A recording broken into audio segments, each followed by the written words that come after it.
हाय बच्चों, good morning, good afternoon, good evening, जब भी आप मेरा ये वीडियो देख रहे होगे। बच्चों, आज यूनिट एंड डायमेंशन का, जिसका हेडिंग मैंने चेंज कर दिया है, यूनिट एंड मेजरमेंट्स कर दिया है। इसका रीजन ये है बच्चों, क्योंकि डायमेंशन की पढ़ाई हो चुकी है, अब हम मेजरमेंट्स की पढ़ाई करेंगे। तो आज वीडियो नंबर 3 आ रहा है, जिसमें हम एरर एनालिसिस की बात करेंगे। तो शुरू करते हैं। So I welcome all of you to mission meteors. बच्चों, एरर क्या होता है? एरर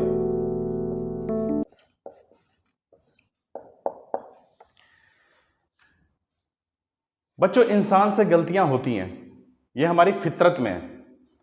उसी तरह जब हम मेजरमेंट किसी चीज का लेते हैं, किसी भी फिजिकल क्वांटिटी का मेजरमेंट लेते हैं, तो उसमें एरर होने के चांसेस हमेशा होते हैं।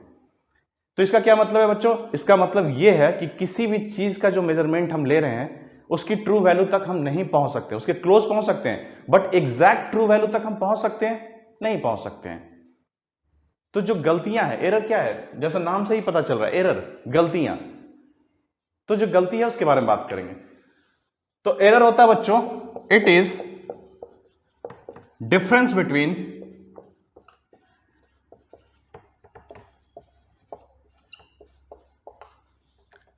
True value. ट्रू वैल्यू है जो बच्चों वो एग्जैक्टली नहीं निकाल सकते। एब्सोल्यूट वैल्यू बोलो या ट्रू वैल्यू बोलो, वहां तक हम एग्जैक्टली नहीं पहुंच सकते। उसके क्लोज जा सकते हैं, बट एग्जैक्ट ट्रू वैल्यू हमें किसी चीज का मिल सकता है? नहीं मिल सकता, क्योंकि हम इंस्ट्रूमेंट से मेजर करते हैं। और इंस्ट्रूमेंट का डेप्थ कितना है, अब डेप्थ की बात करेंगे, पहले हम समझते हैं ट्रू वैल्यू मतलब जो एग्जैक्ट वैल्यू है। So this is the difference between true value and measured value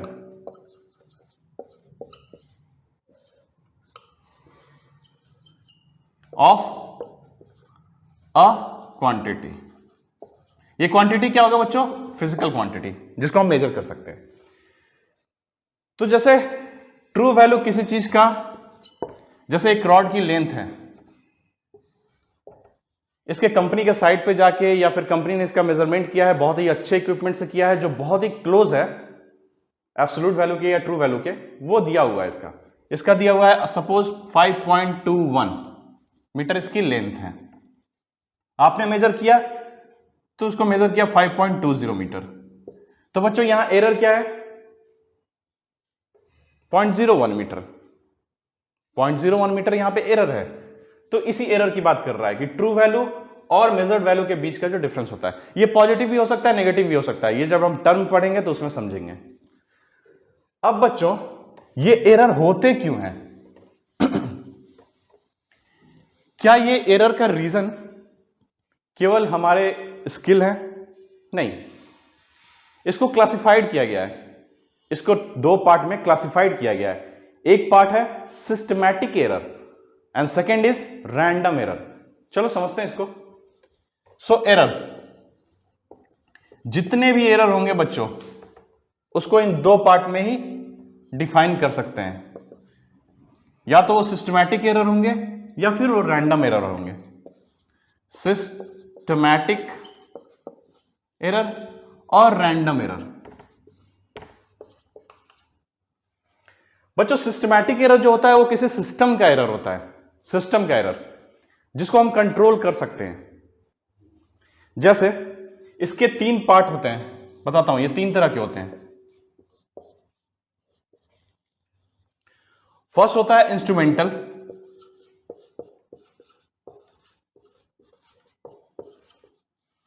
second imperfection in experimental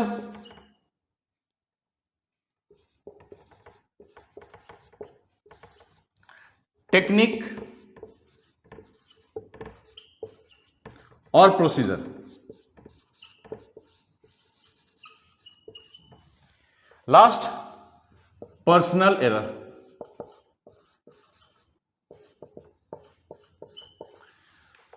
अब देखो, किसी भी सिस्टमैटिक एरर को या तो इंस्ट्रूमेंट की वजह से हो रहा है, इंस्ट्रूमेंटल एरर बोल दिए, या फिर आपके टेक्निक या प्रोसीजर जिससे आप मेजरमेंट कर रहे हो, आपकी जो टेक्निक है या आपका जो प्रोसीजर है, उसी में इम्परफेक्शन है, उसी में कुछ गलतियां हैं, उसके चलते हो रहा है। या फिर पर्सनल एरर, मतलब किसी पर्सन का कोई हैबिट है जिसके चलते वो गलती हो रही है, यानी फिर गलती पर्सन के चलते हो रही है, या फिर आपके प्रोसीजर के चलते हो रही है, या इंस्ट्रूमेंट के चलते हो रही है।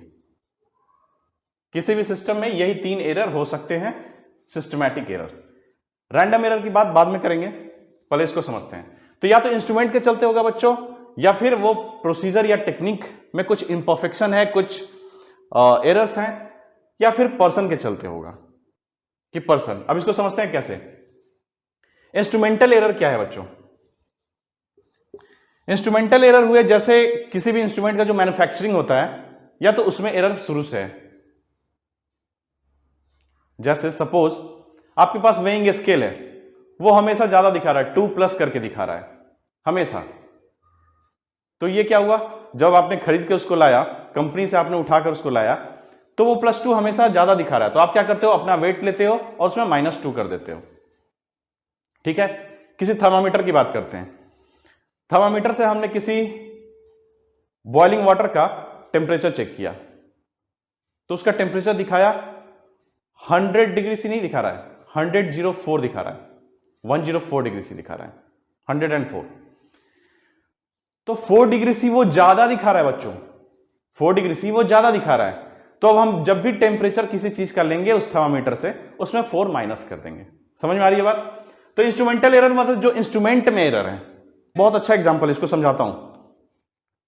आपके पास घड़ी है, रिस्ट वॉच है, आप क्या करते हो, उसमें हमेशा 5 मिनट अहेड करके रखते हो। क्यों रखते हो? क्योंकि जल्दी पहुंचना होता है कहीं पे। आप भी करते हो, मैं भी करता हूं, हर लोग करते हैं, मैक्सिमम लोग करते हैं। सो जब भी हमें टाइम कैलकुलेट करना है तो हम क्या करेंगे, रिस्ट वॉच को देखा, उसमें 5 माइनस किया, दैट इज ट्रू वैल्यू, वो ट्रू टाइम है उस समय का। तो ये इंस्ट्रूमेंट का एरर है। वो 5 मिनट जो अहेड करके रखते हैं बच्चों, वो इंस्ट्रूमेंट का एरर है। तो समझ गए इंस्ट्रूमेंटल एरर क्या होता है, जो इंस्ट्रूमेंट में होता है, या फिर यूज करते करते उसमें एरर आ गया है, या फिर मैन्युफैक्चरिंग में एरर है जो आपको पता होता है और इसको कंट्रोल कर सकते हो, उसको माइनस करके या प्लस करके। अच्छा एक चीज बताओ, ये डायरेक्शनल एरर है, वन डायरेक्शन में ही होगा, यूनिडायरेक्शनल एरर है। इसका रीजन क्या है कि जैसे टेम्परेचर 4 डिग्री से ज्यादा आ रहा है, तो जब भी आप टेम्परेचर लोगे हमेशा -4 करोगे, क्या +4 कर दोगे? कभी नहीं करोगे। वेइंग स्केल में उसी तरह 1 प्लस कर दोगे हमेशा, या फिर 1 माइनस करोगे, जैसा वेइंग स्केल का एरर है। तो ये हमेशा एक ही डायरेक्शन में होगा, ऐसा नहीं कि कभी माइनस हो रहा है कभी पॉजिटिव हो रहा है, ऐसा नहीं होगा बच्चों। ये या तो पॉजिटिव होगा या फिर माइनस होगा। हमेशा हम उसको पॉजिटिव कर रहे हैं या फिर उसमें माइनस कर रहे हैं। ठीक है। इम्परफेक्शन इन एक्सपेरिमेंटल टेक्निक और प्रोसीजर, मतलब आप किसी एक्सपेरिमेंट को कर रहे हो, उस प्रोसीजर में ही कुछ इम्परफेक्शन है, या फिर उस टेक्निक में जो टेक्निक आप यूज कर रहे हो उसी में कुछ इम्परफेक्शन है, that is this error, imperfection. जैसे इसका सपोज एग्जांपल,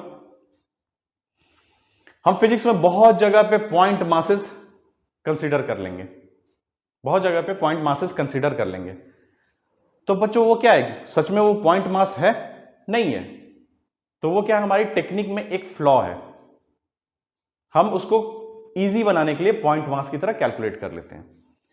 जैसे जब हम अपना वेट ले रहे हैं तो एयर की भी बायोंसी होती है जो नेग्लिजिबल ले लेते हैं। एयर क्या है, फ्लूइड है। फ्लूइड क्या होता है बच्चों, एयर एंड लिक्विड, ये मैं पढ़ाऊंगा, फ्लूइड मैकेनिक्स में पढ़ाऊंगा। तो एयर में भी बायोंसी होती है।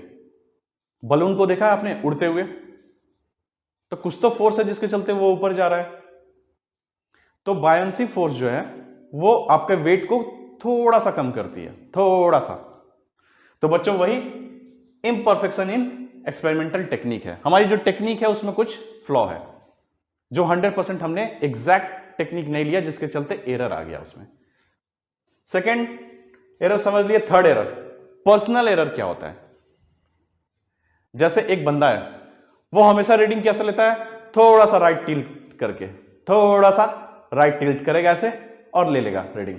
तो अगर हमारे पास कोई ऐसे इंस्ट्रूमेंट है, उसकी रीडिंग ये है, अगर इधर से देखोगे बच्चों, जैसे ये स्केल्स हैं उसके, इधर से देखा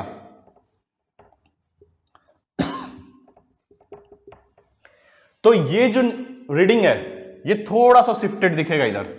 अगर इधर से हम देखेंगे,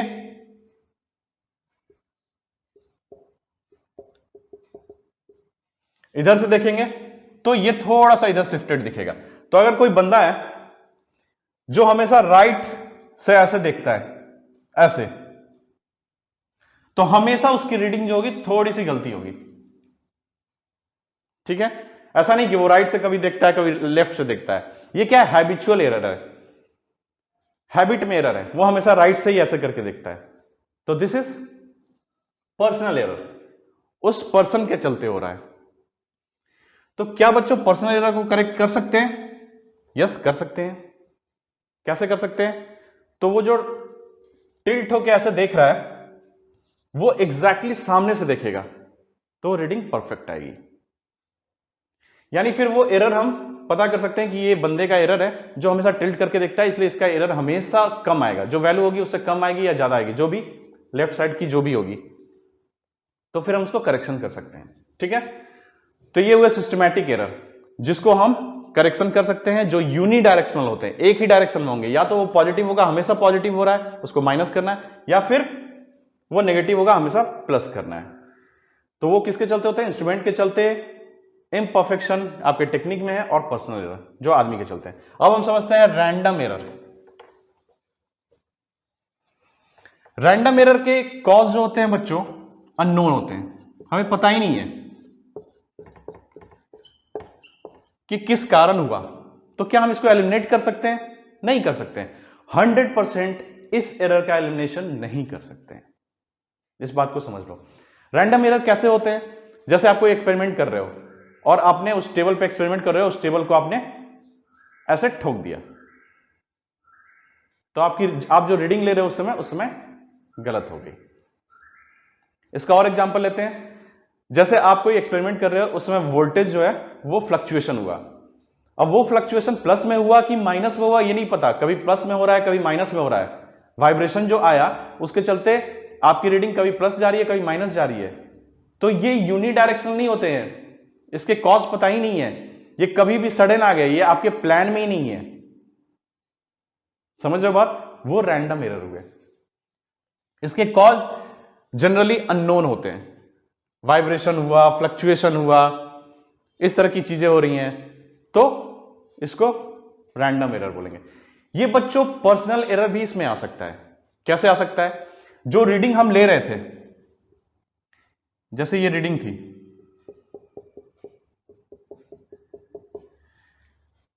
तो एक बंदे की हैबिट है जो राइट से भी देखता है, कभी कभी लेफ्ट से भी देखता है। मतलब वो बंदे को पता नहीं है किधर से देखना है, वो कभी राइट से देख रहा है कभी लेफ्ट से देख रहा है।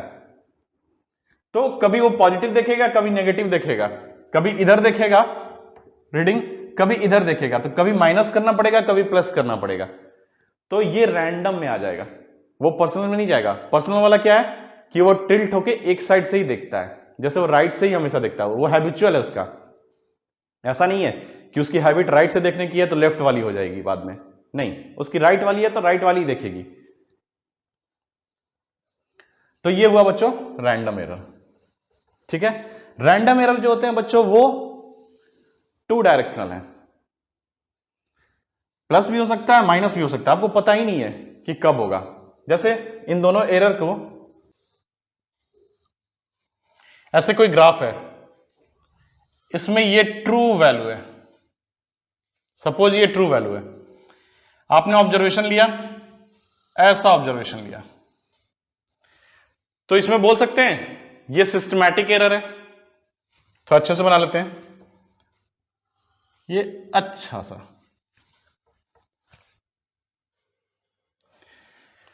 सो यहां पे जो ट्रू वैल्यू है उससे ऑब्जर्व वैल्यू जो है ये ट्रू वैल्यू है बच्चों, दिस इज ट्रू वैल्यू।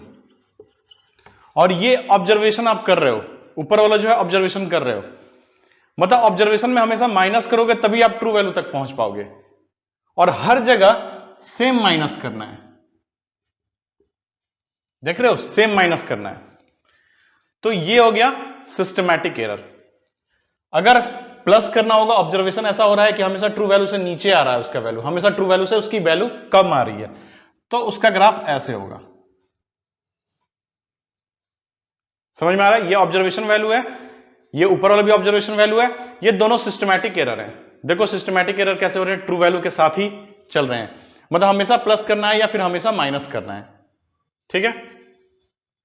अगर इसी को रैंडम एरर को समझते हैं। रैंडम एरर में क्या होता है बच्चों कि कभी प्लस होगा कभी माइनस होगा, कभी एरर पॉजिटिव होगा कभी नेगेटिव होगा। अब ये देखो उसका ग्राफ ऐसे होगा, कभी ऊपर कभी नीचे, कभी ट्रू वैल्यू से ज्यादा कभी ट्रू वैल्यू से कम, कभी ट्रू वैल्यू से ज्यादा कभी ट्रू वैल्यू से कम, ऐसा ग्राफ होगा। क्या ऐसा ग्राफ हो सकता है बच्चों जहां पे सिस्टमैटिक एरर और रैंडम एरर दोनों है? ऐसा हो सकता है? हो सकता है, बिल्कुल हो सकता है। अगर ये ट्रू वैल्यू है, अगर this one is true value, तो सिस्टमैटिक एरर तो है ही, और इसमें रैंडम एरर भी है, इसमें रैंडम एरर भी है, ये देखो रैंडम एरर भी है। तो ऐसे इस ग्राफ को क्या बोलेंगे, इसमें सिस्टमैटिक एरर भी है और रैंडम एरर भी है। Just like this one also, यहां पे भी रैंडम एरर भी है और सिस्टमैटिक एरर भी है। रैंडम एरर जो कभी पॉजिटिव हो रही है कभी नेगेटिव हो रही है, सिस्टमैटिक एरर हमेशा पॉजिटिव रहेगी या फिर हमेशा नेगेटिव रहेगी। किसी एक्सपेरिमेंट में हमेशा पॉजिटिव रहेगी या हमेशा नेगेटिव रहेगी। पीछे आते हैं, थोड़ा सा पीछे देखते हैं। रैंडम एरर में मैंने बताया था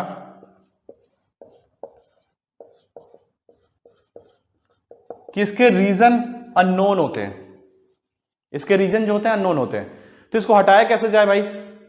अगर इसके रीजन अननोन होंगे तो हम इसको हटाएंगे कैसे? बच्चों इसको एलिमिनेट नहीं कर सकते हैं, इसको रिड्यूस कर सकते हैं। तो कैसे रिड्यूस कर सकते हैं? तो हम किसी, जैसे एक रॉड की लेंथ है, इसकी बहुत सारी मेजरमेंट लेंगे, जैसे x1, x2, x3, x4, x5, n times हमने इसका मेजरमेंट लिया। अब इसका अगर मीन कर देंगे बच्चों, मीन, तो जो एरर है, जो रैंडम एरर होगा वो भी n टाइम्स कम हो जाएगा। तो इस तरह से n टाइम्स, जितना ज्यादा ऑब्जर्वेशन लेंगे, अगर 100 ऑब्जर्वेशन लेंगे तो 100 टाइम्स एरर कम हो जाएगा, 1000 ऑब्जर्वेशन लेंगे तो 1000 टाइम कम हो जाएगा। तो इस तरह से रैंडम एरर को रिड्यूस कर सकते हैं, एलिमिनेट नहीं कर सकते हैं। एलिमिनेट कर सकते हैं अगर इसका रीजन या इसका कॉज हमें पता होता है। जिसका भी रीजन कॉज पता होता है वो सिस्टमैटिक में चला जाता है, और जिसका रीजन कॉज नहीं पता होता है, जो सडन होता है, जैसे वोल्टेज फ्लक्चुएशन, ये सब, वो सब रैंडम में आ जाता है। ये बता चुका हूं ऑलरेडी। तो बच्चों इसी को मीन वैल्यू बोलते हैं, इसी को मीन वैल्यू बोलते हैं। अब बच्चों इसको समझते हैं, एक एग्जांपल देता हूं। कहीं एक पेंटिंग रखी हुई है, एक पेंटिंग ऐसे रखी हुई है एक रूम में। 100 स्टूडेंट्स हैं, उनको मैंने बोला कि ये जाओ इस पेंटिंग को देखो और इसको बनाओ, इस पेंटिंग को देखो फिर बाहर आओ और बनाओ इसको। उन्होंने पेंटिंग बनाया, 100 पेंटिंग बनी, 100 पेंटिंग बनी। अब इस सारे पेंटिंग को कंक्लूड करके अगर हम एक पेंटिंग बनाएंगे तो that painting will be more close to this painting. समझ में आया? तो उसी तरह मीन वैल्यू में होता है बच्चों। अगर हम यहां पे एक स्टूडेंट्स का अगर एक पेंटिंग देखेंगे तो वो इतना एक्यूरेट नहीं होगा, इसके बराबर नहीं होगा। लेकिन अगर 100 बच्चों ने अलग अलग पेंटिंग बनाई है, उस पेंटिंग को देख के, और सबको कंक्लूड करके एक पेंटिंग बनाएंगे, सबको कंक्लूड कर देंगे, तो जो रियल पेंटिंग है उसके बहुत ही क्लोज पहुंच जाएंगे। रियल वैल्यू तो हम कभी निकाल ही नहीं सकते हैं बच्चों, कभी नहीं निकाल सकते हैं, उसके क्लोज जा सकते हैं। तो ये मीन वैल्यू जो है यही चीज है। किसी भी रॉड का ऑब्जर्वेशन किया गया, लेंथ का, x1, x2, ये सारी मेजरमेंट्स हैं अप टू n। तो इसका जो मीन वैल्यू होता है यही एब्सोल्यूट वैल्यू है, जो रियल वैल्यू जिसको बोल सकते हैं। तो उसको ऐसे निकालते हैं, सारे ऑब्जर्वेशन का अर्थमेटिक मीन कर दिया तो मीन वैल्यू निकल गई। इसको रिप्रेजेंट कैसे करते हैं बच्चों? x m से करते हैं, मीन है इसलिए m, और x के ऊपर बार लगा दिया, ये मीन वैल्यू है। ठीक है, तो इसको लिख लेते हैं यहां पे,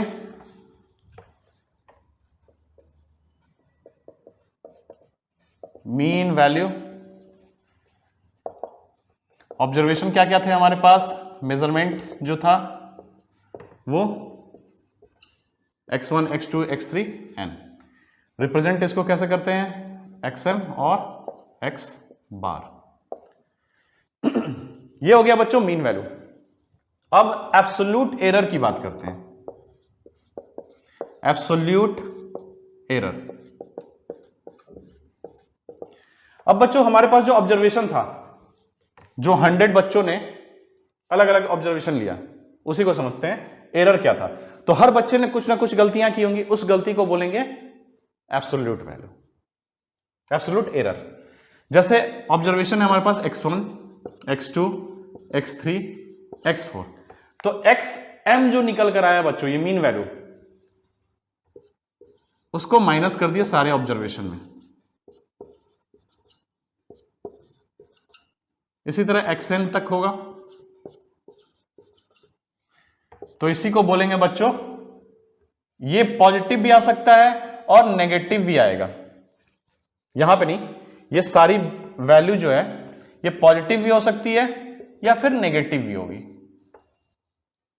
क्यों पॉजिटिव नेगेटिव होगी, बिकॉज इसका मीन जो होगा बच्चों, इसके स्मॉलेस्ट वैल्यू और इसके लार्जेस्ट वैल्यू, जो आपने ऑब्जर्वेशन लिया, जो आपने मेजरमेंट लिया, उसके स्मॉलेस्ट वैल्यू और लार्जेस्ट वैल्यू के बीच में कहीं होगा मीन, बीच में ही होगा, या स्मॉलेस्ट वैल्यू से बड़ा होगा और सबसे जो लार्जेस्ट वैल्यू है उससे छोटा होगा। तो जो स्मॉलेस्ट वैल्यू में अगर हम माइनस करेंगे मीन को तो नेगेटिव आएगा, और लार्जेस्ट वैल्यू में अगर हम माइनस करेंगे तो वो पॉजिटिव आएगा। तो ये जो एब्सोल्यूट एरर है ये पॉजिटिव भी हो सकता है और नेगेटिव भी हो सकता है। ये ईच ऑब्जर्वेशन का है एब्सोल्यूट एरर। ये फर्स्ट ऑब्जर्वेशन का एब्सोल्यूट एरर, ये सेकंड ऑब्जर्वेशन का एब्सोल्यूट एरर, ये थर्ड ऑब्जर्वेशन का एब्सोल्यूट एरर, उसी तरह सो ऑन। तो ये हो गया बच्चों एब्सोल्यूट एरर। ठीक है, अब मीन एब्सोल्यूट एरर क्या है, इसी में मीन लगा दिया, आगे मीन लगा दिया, मीन एब्सोल्यूट एरर। अच्छा बच्चों, इसको डिनोट करते हैं delta x1 delta x2 delta x3 ऐसे करके। ये डेल्टा क्यों लगाया, बिकॉज ये डिफरेंस है, डिफरेंस है इसलिए। तो मीन एब्सोल्यूट एरर क्या होगा, ये जो एब्सोल्यूट एरर आए थे delta x1 delta x2 delta x3 delta xn, ये तो पॉजिटिव भी है और नेगेटिव भी है, तो इसी का मीन कर देंगे, अर्थमेटिक मीन। लेकिन एक चीज का ध्यान देना जो अभी बताने वाला हूं, इसको रिप्रेजेंट पहले कैसे करते हैं, ये लिख लेते हैं xm डेल्टा, ऐसे करो, या फिर डेल्टा x बार कर दो। ठीक है, जैसा नाम से लग रहा है मीन, तो एब्सोल्यूट एरर के मीन को कर देंगे delta x1 plus delta x2 plus delta x3 plus delta x4 so on delta xn upon n। But एक चीज जो है बहुत इंपॉर्टेंट है, बहुत गलतियां करते हैं बच्चे, इस पे ध्यान देना, सबका मॉड लगा देना, मॉड लगा देना। मॉड लगाना मतलब सबको पॉजिटिव कर देना, पॉजिटिव है तो पॉजिटिव ही रहेगा, नेगेटिव रहेगा जो वो पॉजिटिव हो जाएगा, मतलब सबके मैग्नीट्यूड का मीन है, एब्सोल्यूट एरर के मैग्नीट्यूड का मीन है। तो बच्चों ये मीन एब्सोल्यूट एरर जो है ये हमेशा पॉजिटिव होगा, this one is always positive. Absolute error positive हो सकता है, नेगेटिव हो सकता है, but mean absolute error is always positive. क्यों, क्योंकि सबका मॉड लगा के निकालना है। ठीक है, अब नेक्स्ट है फ्रैक्शन एरर और परसेंटेज एरर, ये दोनों पढ़ेंगे। सो फ्रैक्शन एरर को रिलेटिव एरर भी बोला जाता है बच्चों, रिलेटिव एरर।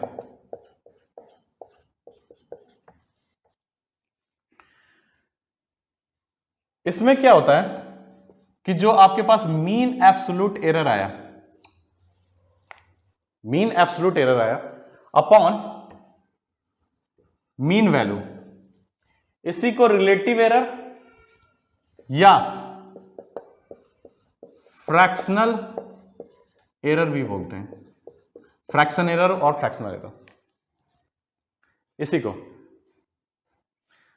तो मीन तो समझ में आ गया बच्चों, मीन एब्सोल्यूट एरर कैसे आएगा, जितने भी ऑब्जर्वेशन है सबका मीन कर दो तो वो आ जाएगा मीन वैल्यू, फिर जितने भी ऑब्जर्वेशन है उसमें मीन वैल्यू को माइनस कर दो तो आ जाएगा एब्सोल्यूट एरर, फिर एब्सोल्यूट एरर को मॉड लगा के अर्थमेटिक मीन कर दो तो मीन एब्सोल्यूट एरर। तो मीन एब्सोल्यूट एरर जो है ये ऊपर रहेगा और मीन वैल्यू जो है वो नीचे रहेगा। दिस इज रिलेटिव एरर और फ्रैक्शनल एरर या फ्रैक्शन एरर भी बोलते हैं। अब देखो इसमें अगर परसेंटेज एरर की हम बात करते हैं, परसेंटेज एरर, यहां परसेंटेज लिख लो या परसेंटेज का साइन लगा लो, परसेंटेज एरर, इसमें 100 से मल्टीप्लाई कर देंगे तो परसेंटेज हो जाएगा। परसेंटेज कैसे निकालते हैं, किसी भी चीज में 100 से मल्टीप्लाई कर देते हैं तो परसेंटेज निकल जाता है। तो इसको ऐसा कर सकते हैं, so this is percentage error. अब बच्चों एक बहुत इंपॉर्टेंट बात बताने जा रहा हूं जिसको ध्यान रखना। अब हमारे पास मीन वैल्यू आ गई थी, कुछ मीन वैल्यू आ गई थी और मीन एब्सोल्यूट एरर भी आ गया, मीन एब्सोल्यूट एरर भी आ गया। किसी भी फिजिकल क्वांटिटी को जब हम रिप्रेजेंट करेंगे तो उसको ऐसे लिखते हैं, प्लस माइनस डेल्टा एक्सएम, ठीक है। जैसे अगर आपको देना है लेंथ का, जैसे लेंथ के बारे में लिखते हैं 2 ± 0.2 मीटर, ऐसे रिप्रेजेंट करेंगे। 2 यहां पे क्या है बच्चों, मीन वैल्यू, ट्रू वैल्यू। 0.2 क्या है, मीन एब्सोल्यूट एरर, ठीक है, ऐसे लिखेंगे। ये रिप्रेजेंटेशन है, हमेशा काम आएगा आगे जब हम लोग प्रोपगेशन ऑफ एरर देखेंगे। एरर प्रोपगेशन क्या होता है ये मैं बताऊंगा। सबसे पहले एक एग्जांपल से इसको समझ लेते हैं, ठीक है। चलो मैं एक क्वेश्चन दे रहा हूं, पहले आप उसको ट्राई करो पॉज करके और फिर बनाता हूं मैं। तो बच्चों क्वेश्चन है, the period of oscillation of a simple pendulum in an experiment is 2.63 second, 2.56 second, 2.42 second, 2.71 second, 2.80 second. तो क्या निकालना है, mean time period, absolute error in each observation और परसेंटेज एरर। तो निकालते हैं। मीन टाइम पीरियड क्या होगा, मीन टाइम पीरियड लिख लो या फिर टीएम लिख दो, शॉर्टकट के लिए लिख दिया हूं। तो सारे जितने भी ऑब्जर्वेशन है सबका अर्थमेटिक मीन कर देंगे। 2.63 plus 2.56 plus 2.42 plus 2.71 plus 2.80 upon कितने ऑब्जर्वेशन है, 1 2 3 4 5, सो 5 किया। ऐड करते हैं इसको, 2 1 3 6 9 3 12 1 9 7 16 4 20 25 6 31 3 3 to 5 5 to 7 7 to 9 9 to 11 11 to 13 upon 5, so 2.624। अच्छा बच्चों 4 नहीं लिखना अभी, ये 4 जो है इसको अभी हम नहीं लिखना, सिग्निफिकेंट फिगर की बात करेंगे तब हम लोग समझेंगे कि हम 4 क्यों नहीं लिख रहे हैं, ठीक है। 2.62 अभी समझ लो। तो ये हुआ बच्चों मीन वैल्यू, तो मीन टाइम पीरियड निकल गया। अब एब्सोल्यूट एरर निकालना है किसमें, ईच ऑब्जर्वेशन, हर ऑब्जर्वेशन का एब्सोल्यूट एरर निकालना है। So delta T 2.63 minus 2.62, 2.56 minus 2.62, 2.42 minus 2.62, 2.71 minus 2.62, 2.80 minus 2.62, तो ये हो गया बच्चों 0.01, ये हो गया माइनस 0.06, ये हो गया माइनस 0.120, ये हो गया 0.09 और ये हो गया 0.18। ठीक है, फिर से चेक कर लेते हैं। 1 6 2, ठीक है, ठीक है। तो यहां पे बच्चों देखो ये नेगेटिव में है और ये भी नेगेटिव में है, बाकी सारे पॉजिटिव में है और नेगेटिव है। तो मैंने बताया था कि जो लोएस्ट वैल्यू होगा उनके साथ, या फिर जो लोएस्ट वैल्यू है, जैसे ये देखो 5 6 और 4 2 मीन से कम है तो नेगेटिव दिया और बाकी सब पॉजिटिव दिया। तो ये एरर जो था ये पॉजिटिव भी हो सकता है, नेगेटिव भी हो सकता है। मीन एब्सोल्यूट एरर निकालते हैं क्योंकि हमको निकालना है परसेंटेज एरर। तो these are absolute error. Mean absolute error कैसे निकालेंगे बच्चों? डेल्टा टीएम, या फिर इसको डेल्टा टी के ऊपर बार लगा दो, सबको मॉड लगा के नंबर ऑफ ऑब्जर्वेशन से डिवाइड कर देंगे। तो मॉड लगाएंगे तो यानी सब प्लस हो जाएंगे, तो सीधा ऐड कर दो। सब में मॉड लगाओ पहले, 0.01 mod plus minus 0.06 mod plus mod minus 0.20 plus 0.09 plus 0.18 upon observation total कितने हैं? 5 हैं, सो 5 कर दिया। सो इसको ऐड कर लेते हैं। 18 9 27 27 47 47 6 53 54 अपॉन 5, सो 0.54 अपॉन 5। ठीक है, तो इसकी वैल्यू आ गई 0.108। अच्छा 108 आया बच्चों, इसको अभी समझ लो 0.11 कर दिया मैंने। क्यों किया? सिग्निफिकेंट फिगर में इसको हम पढ़ेंगे क्यों किया। सो 0.11 हो गया। ये हो गया बच्चों मीन एब्सोल्यूट एरर। अब मीन एब्सोल्यूट एरर निकल गया, मीन वैल्यू निकल चुकी है। मीन वैल्यू क्या है? 2.62 और मीन एब्सोल्यूट एरर क्या है? 0.11। सो परसेंटेज एरर निकाल सकते हैं। क्या होता था percentage error? Mean absolute error upon mean value. So 0.11 upon 2.62 into 100। Percentage में है तो यहां पे 100। सो ये हो गया 11 अपॉन 2.62। सो इसकी वैल्यू होगी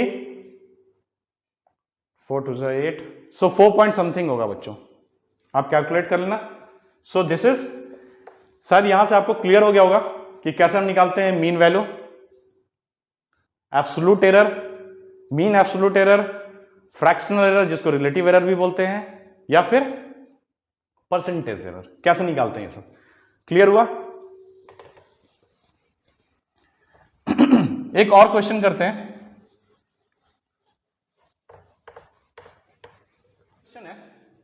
The diameter of a wire as measured by screw gauge are 2.620, 2.625, 2.630, 2.628, 2.626 centimeter. So calculate करना है mean value, absolute error in each measurement, mean absolute error, percentage error, express result in terms of percentage. Percentage ये ध्यान देना, in terms of percentage है। तो चलो बनाते हैं इसको। So mean value ले लेते हैं, डायमीटर को dm लिख दिया मीन वैल्यू के लिए। सो 2.620 अर्थमेटिक मीन करेंगे यहां पे, 625 प्लस 2.630 प्लस 2.628 प्लस 2.626 अपॉन 5। सो बच्चों ये आएगा 5 13 9। 6 8 14 14 5 19 1 3 2 5 8 10 12 1 7 6 13 19 25 31 3 3 to 5 7 9 11 13 अपॉन 5। तो ये हो गया बच्चों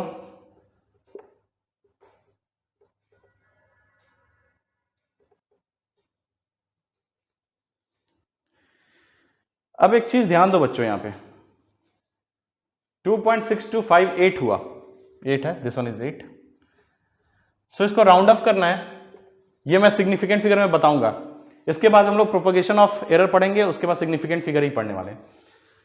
सो 2.626 इसको लिख लो। कैसे हुआ ये समझाऊंगा। तो ये हो गया हमारे पास मीन वैल्यू, मीन वैल्यू निकल गई। अब निकालते हैं absolute error. So mean value आ गया हमारा 2.626।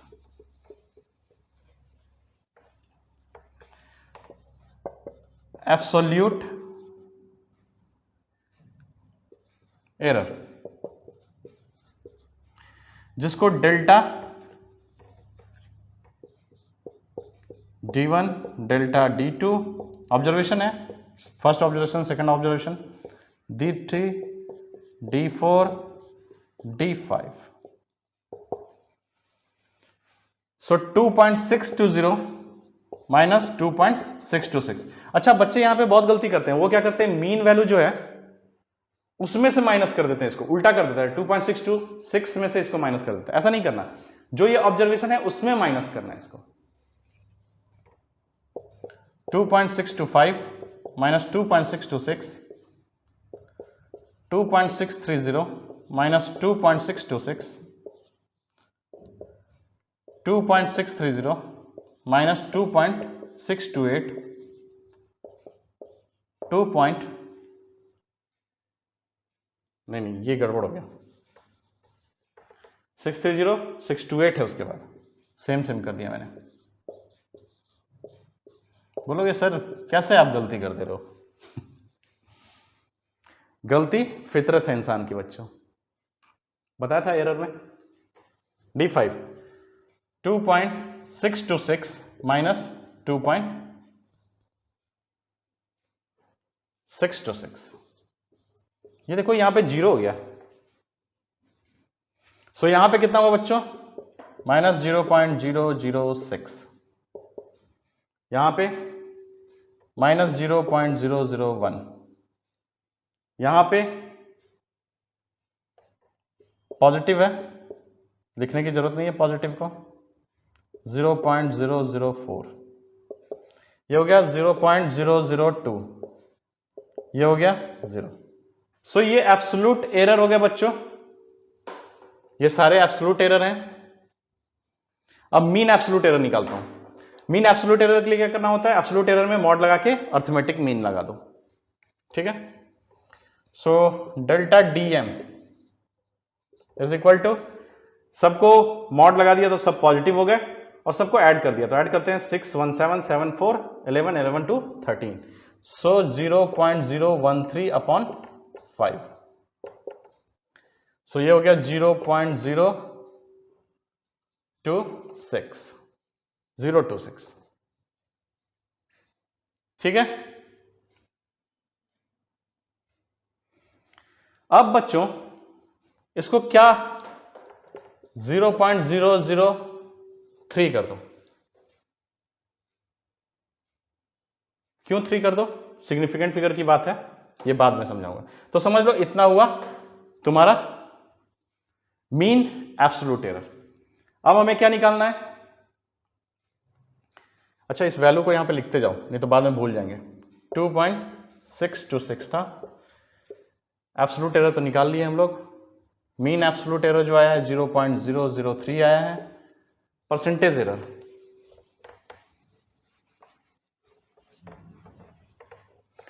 परसेंटेज एरर के लिए क्या फॉर्मूला था बच्चों, fractional error into 100, fractional error into 100। सो फ्रैक्शनल एरर क्या हुआ, delta DM upon DM, mean absolute error upon mean value into 100। So mean absolute value कितनी थी 0.003 अपॉन मीन वैल्यू 2.626 इनटू 100। सो ये हो गया 0.3 अपॉन 2.626। ये बच्चों आएगा 0.001। So this one is 0.1%। ये परसेंटेज में आ गया। अब क्या बोल रहा है, express result in terms of percentage. तो हमारे पास कैसे लिखते थे हम लोग, याद करो इसको, प्लस माइनस डेल्टा एक्सएम ऐसे लिखते थे। अब परसेंटेज में लिखना होगा तो यहां पे परसेंटेज लगा देंगे, इसीलिए ये क्वेश्चन बहुत इंपॉर्टेंट था। यहां पे परसेंटेज एरर कर देंगे, परसेंटेज एरर लिख देंगे। क्वेश्चन में ही बोल रहा है कि express result in terms of percentage error. तो एक्सएम की वैल्यू क्या है 2.626 प्लस माइनस 0.1%।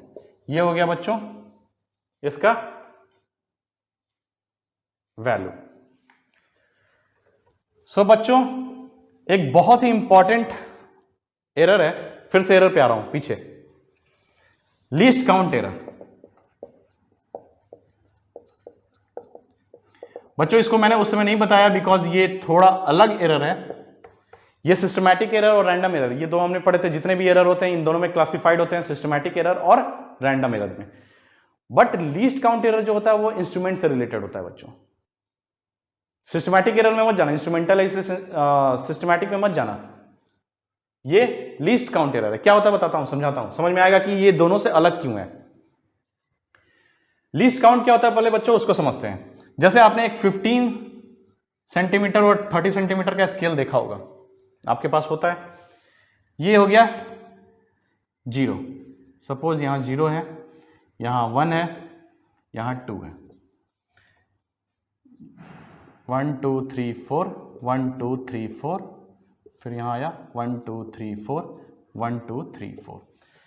अब बताओ बच्चों इसमें जो सबसे छोटी स्केल की जो वैल्यू है, जैसे ये तो 1 सेंटीमीटर है, यहां से लेकर यहां तक 1 सेंटीमीटर है, यहां से लेकर यहां तक 0.5 सेंटीमीटर, बट यहां से यहां तक कितना है 1 सेंटीमीटर अपॉन 10, क्योंकि इसके बीच में 10 पार्ट्स हैं। 0 से 1 के बीच में 10 पार्ट्स हैं, तो 1 अपॉन 10 इसका मतलब है 0.1 सेंटीमीटर जो है सबसे छोटा मेजरमेंट है। यहां पे सबसे छोटा जो स्केल है, स्केल का पार्ट, वो 0.1 सेंटीमीटर है, that is 1 mm। So least count होता है बच्चों the smallest value which can be measured by an instrument, that is least count. Smallest value जो हम मेजर कर सकते हैं वो लीस्ट काउंट है। क्या 1 mm से छोटी चीज 0.8 mm की कोई चीज है, इसको यहां पे मेजर कर सकते हैं इस स्केल से? सबसे पहले 2 mm समझते हैं, उसका 0.8 पे आते हैं। 2 mm मेजर कर सकते हो? हाँ मेजर कर सकते हैं। इसको ऐसे रख दिया, यहां पे मेजर हो गया, 2 mm है। 1 mm भी मेजर कर सकते हो। अब 1 mm से छोटे पे आते हैं, तो 1 mm से छोटे आने पे क्या होगा बच्चों, यहां पे 0 है, जो फर्स्ट पार्ट है ये बड़ा बना रहा हूं इसको, ये यहां पे है, सेकंड वाला यहां पे है, ऐसे। तो मेजरमेंट करोगे तो यहां पे आएगा, ऐसे रख दिया हमने ऑब्जेक्ट, ये ऑब्जेक्ट है, ये स्केल रख दिया। रखने के बाद यहां पर आया, यहां पे कहीं आ रहा है इसका मेजरमेंट। बच्चों ये तो 1 mm है, ये 2 mm है 1 mm 2 mm 3 mm 4 mm 5 mm 6 7 8 9 10, सो 1 सेंटीमीटर हो गया। बट बच्चों यहां पे कोई स्केल का डिवीजन नहीं है, जिसके चलते हम नहीं समझ सकते हैं कि वो 0.8 है या 0.7 है या 0.9 है कि क्या है, नहीं पता हमें। बट 1 mm से छोटा ये पता है, बट क्या है इसका मेजरमेंट ये नहीं पता, तो हम मेजर नहीं कर पा रहे हैं यहां पे इस स्केल से। सो इस स्केल से जो मिनिमम वैल्यू हम मेजर कर सकते हैं वो है दिस वन, 1 mm। उससे छोटी वैल्यू को हम यहां मेजर नहीं कर सकते क्योंकि स्केल का डिवीजन ही नहीं है। बहुत सारे ऐसे इक्विपमेंट होते हैं जैसे वर्नियर कैलिपर, स्क्रू गेज, ये मैं बताऊंगा, आगे पढ़ाऊंगा। तो ये हुआ लीस्ट काउंट। अब बताओ बच्चों, इसी तरह 0.8 mm की कोई चीज है, इसको अगर हम स्केल से मेजर करेंगे, सेंटीमीटर स्केल से, तो क्या ये मेजर हो पाएगा? नहीं हो पाएगा। तो लीस्ट काउंट एरर ये बताता है इक्विपमेंट के बारे में बच्चों। अगर किसी मेजरमेंट को मोर प्रिसाइज आप चाहते हो, मोर एक्यूरेट चाहते हो, तो आपको इक्विपमेंट भी उसी हिसाब से लेना पड़ेगा। अगर आप कोई मेजरमेंट चाहते हो 12.3167 वाली, डेसिमल के बाद 4 डिजिट तक आप चाहते हो, तो आपको इक्विपमेंट भी उसी हिसाब से लेना पड़ेगा। तो ये इक्विपमेंट से रिलेटेड है, वो प्रिसीजन बताए, वो प्रिसीजन के लिए हम लोग इक्विपमेंट लेते हैं। तो लीस्ट काउंट एरर, अगर लीस्ट काउंट जिसका बहुत ही कम है और उससे आप मेजरमेंट करते हो तो डेफिनेटली एक अच्छा रिजल्ट आएगा। बट लीस्ट काउंट कम नहीं है और आप मेजरमेंट बहुत छोटी वैल्यू का कर रहे हो तो डेफिनेटली एरर आने वाले। तो ये लीस्ट काउंट एरर है। तो ये दोनों में आते हैं बच्चों। This is related to systematic error and random error. क्यों? क्योंकि सिस्टमैटिक एरर में भी आप मेजरमेंट ले रहे हो, किसी इंस्ट्रूमेंट का ही यूज करोगे, और रैंडम एरर में भी जो मेजरमेंट ले रहे हो वो किसी इंस्ट्रूमेंट से ही करोगे। तो ये इंस्ट्रूमेंट ही यूज होने वाले हैं दोनों में, किसी भी मेजरमेंट को इंस्ट्रूमेंट से ही करेंगे। तो ये इंस्ट्रूमेंट की इशू है जो हर जगह है। इसको सिस्टमैटिक में मत रखना, सिस्टमैटिक में मत रखना। ये दोनों से रिलेटेड है, बट सिस्टमैटिक में जो इंस्ट्रूमेंटल वाला था वो नहीं है, ये अलग है, सेपरेट है। तो समझ में आ गया होगा। तो बच्चों इस तरह से अब नेक्स्ट क्लास में हम लोग प्रोपगेशन ऑफ एरर पढ़ेंगे। प्रोपगेशन ऑफ एरर में पढ़ेंगे कि कैसे सम, डिवीजन, मल्टीप्लिकेशन, सब्ट्रैक्ट कैसे होते हैं दो फिजिकल क्वांटिटी को। जैसे अभी मैंने बताया था कि फिजिकल क्वांटिटी को हम लिख सकते हैं XM plus minus delta XM, इस तरह से लिख सकते हैं। जैसे 2 प्लस माइनस 0.2 ऐसे मीटर लिख दिया। अब ये तो कोई फिजिकल क्वांटिटी है A, अब इसको B कोई फिजिकल क्वांटिटी इसी तरह होगी 3 प्लस 0.4 मीटर। अब ये दोनों फिजिकल क्वांटिटी को हमने जोड़ दिया, A प्लस B कर दिया, या फिर A माइनस B कर दिया, A इंटू B कर दिया, A अपॉन B कर दिया, A to the power N B to the power M, ऐसी कोई क्वांटिटी है। तो ये सब कैसे, इसके एरर्स जो है कैसे बिहेव करेंगे, यहां एरर्स कैसे बिहेव करेंगे। A B तो हमें पता है, 2 प्लस 3 कर दोगे तो 5 हो जाएगा, बट एरर्स का क्या करना है, प्लस करना है, माइनस करना है, डिवाइड करना है। तो ये सब सारी बातें हम करेंगे प्रोपगेशन ऑफ एरर में। जो इसका कंटिन्यूएशन पार्ट है इस वीडियो का, तो उसको भी देखो, तब आपको पूरा एरर एनालिसिस समझ में आ जाएगा।